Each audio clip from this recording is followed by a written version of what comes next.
Okay, so now to discuss something that wasn't really covered all too well in the notes, but nonetheless it is represented on the test to some degree.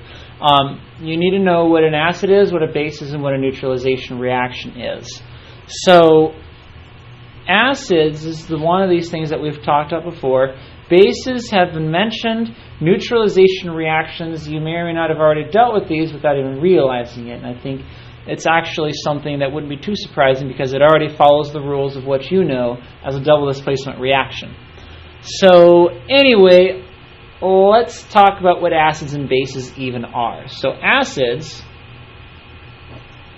we'll start with those because they're the most familiar. We've talked on before. Formulas start with H.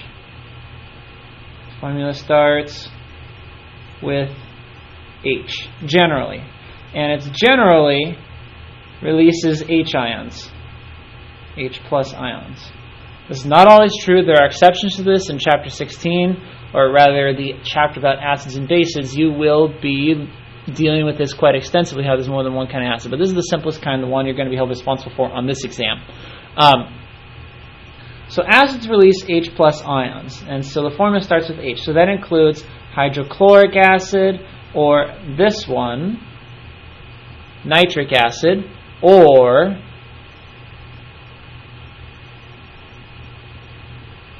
recognize that, sulfuric acid, or I suppose nitrous acid compared to nitric acid, hydrobromic acid,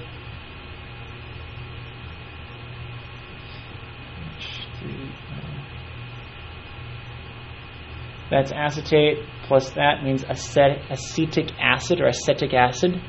Oops, you can't see that on your screen, okay?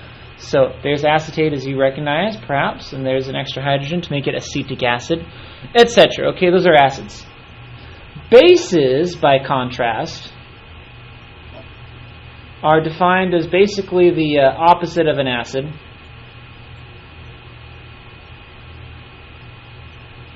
Now that being said, if you stick your hand in acid, it's really bad for your hand. You'll probably cause some serious skin damage. Same thing is true for bases. They will also cause serious skin damage, okay? Examples of acids, vinegar is a very weak acid. Muriatic acid, which you might use to like clean your sidewalk or something, is much stronger. Bases, that's like Drano, the stuff you put down your drain. It's also really caustic. It basically dissolves whatever's in there. So bases release a different kind of ion.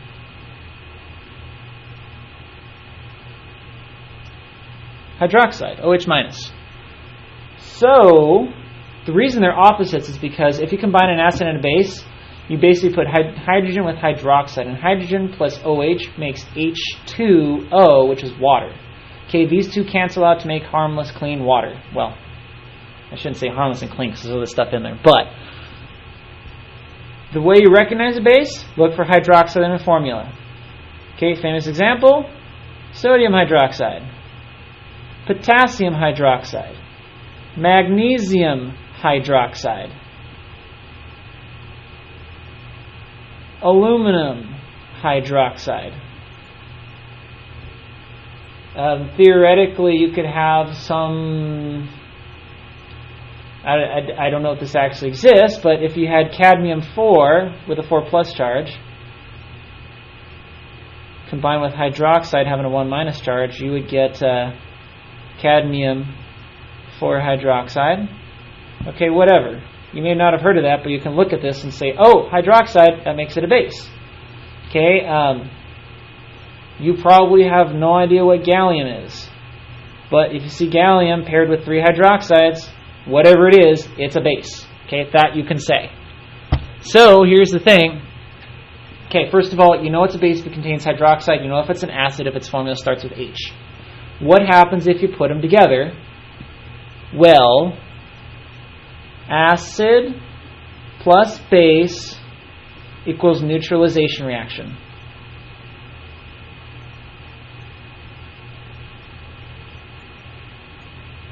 Okay, basically they cancel each other out in a way, and it turns the hydrogens and hydroxides into harmless water.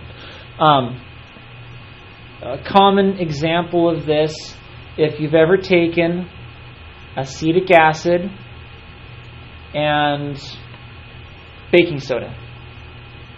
They react to cancel each other out in the process, releasing carbon dioxide gas. Because the acetic acid has hydrogens, the baking soda has hydroxide. You put them together, and they I take that back. It has carbonate, but it interacts with water in a way that produces hydroxide. I suppose it's actually not the best example, but let's look at some that are a little better. In fact, I'm going to start with the two at the top of the list. HCl plus NaOH. You should recognize this as a double displacement reaction. Hydrogen goes here, sodium goes here. So the hydrogen pairs with hydroxide. Okay, the hydrogen and the hydroxide stick together. Sodium and chlorine stick together. Okay, you should recognize that this is water. Yes, please call it water on your test. Please call it H2O and not this. Okay, due to this fact, this is why it's called neutralization. Look, there's no more hydroxides. There's no more hydrogen ions floating around. It's just water and sodium chloride. And I suppose if I want to be technical with all this, I'll put aqueous, because these are all things that dissolve in water. You can look it up on your solubility table. It will come up as dissolving in water. And water, you're really going to say water dissolves in water? You're going to call water a liquid. You never call water aqueous. Water is a liquid. Which, by the way, if you remember when we talked about double displacement reactions, we say the reaction happens if one of the things in there is not aqueous. Look, water is not aqueous. So we say, yes, this reaction happened. Okay, let's look at another example of an acid-base neutralization reaction. Let's pick some random acid off there, HNO3 plus some random base, ALOH3.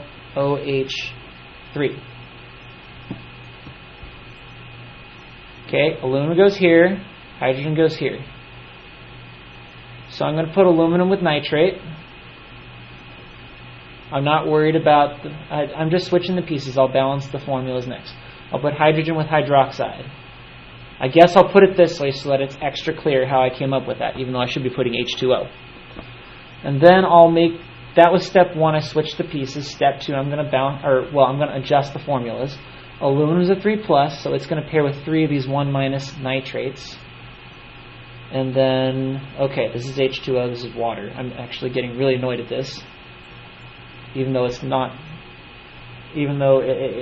correct number of hydrogens, whatever, I'm just putting it correctly there. Now I have to balance this, I suppose, in order to be thorough, because yes, you'd be asked to do the same on the exam. 3 nitrates. Oops, I need to put a 3 right here. 1 aluminum. 3 oxygens. 4, 5, 6 oxygens. 3 hydrogens, 4, 5, 6 hydrogens. Well, heck, if I got 6 hydrogens, let's put a 3 right here. That way I got 6 hydrogens and 6 hydrogens. Let's go back to the oxygens. So that's 9 oxygens. 10, 11, 12. Do I have 12 oxygens on this side? So that's 9 right there. 10, 11, 12. Perfect. Everything balances. Okay, this is your neutralization reaction for these two acids. Okay, here, let me put together a couple more, and then I want you to try them, and I'll show you the solution. Let's do nitrous acid, HNO2, plus potassium hydroxide. And then let's do, sulfuric acid's tricky, but that's okay, I'll let you give it a shot. I'll show you what the little trick is with this one. I'll put it with simple sodium hydroxide for the point of making it simple. And then, let's pick another one. Hydrobromic acid plus cadmium for hydroxide. Why not? Okay? Pause the video now and work these out yourself, figuring out the products and balancing. When you're done, press play. Okay. Hopefully you solved it. Let's see the answers. Put the hydrogen here. Put the potassium here. So potassium goes with NO2, so that's KNO2. Hydrogen goes with hydroxide. HOH. Now I'm going to fix the formulas because this is annoying me. Make it proper H2O. And I'll make this potassium is 1 plus, nitrite is a 1 minus, so we'll leave that as that is. Is everything balanced? 2 hydrogens, 3 oxygen, 1 potassium, 1 nitrogen. That's balanced. That's neutralized. Here's the trick here. Only one of the hydrogens leaves sulfuric acid. Okay, that's where it kind of gets you. So what that means is instead of just SO4, I'm going to put one of the hydrogens over here and leave the other one here. So the sodium is going to come over here, but it's only replacing one of the hydrogens. So here's what happened. Only one of the hydrogens left the SO4. So now one's gone over here, but the other hydrogen still stayed. So HSO4 now pairs up with the sodium. And the other second hydrogen came over here with this hydroxide, which I will now turn into water as it should be, now that I've paired hydrogen with a hydroxide. Okay, so that's the switching of the pieces. One of the hydrogens comes over, and of course the sodium comes over and takes its place. Okay, well, 3 hydrogens. There's one and there's 2 more. 4, well, there's an SO4, there's an SO4. 1 sodium. Okay. Let's look at this one. Hydrogen comes over here, cadmium comes over here. So the cadmium and the bromine. And then, let's see, hydrogen and the hydroxide. Again, I just paired them up. I haven't fixed the formulas yet. Here, it turns out that when I just paired them up, when I just fixed them up, it turns out it was fine because sodium's a 1 plus, hydrogen sulfate's a 1 minus. Hydroxide's a 1 plus, hydroxide's a 1 minus, hydrogen was a 1 plus. So I didn't need to adjust any of these. These ones I do. So this is fine, but cadmium's a 4 plus, bromine's a 1 minus. So that means a 4 plus cadmium is going to be paired with 4 bromines. That's the correct formula. So I've done step 2 now. Step 1 was mix the pieces. Step 2, fix the formulas. Well, fix the formulas. Step 3, balance. So now I got to put a 4 here. That way it's 4 bromines and 4 bromines. Okay, let's see. How many hydrogens on this side? Got 4. 4 more makes 8. Alright, fine. Let's make it 8 hydrogens here too. 4 oxygens. 4 oxygens. 1 cadmium, 1 cadmium. Look, it's balanced. Okay, perfect. That's it.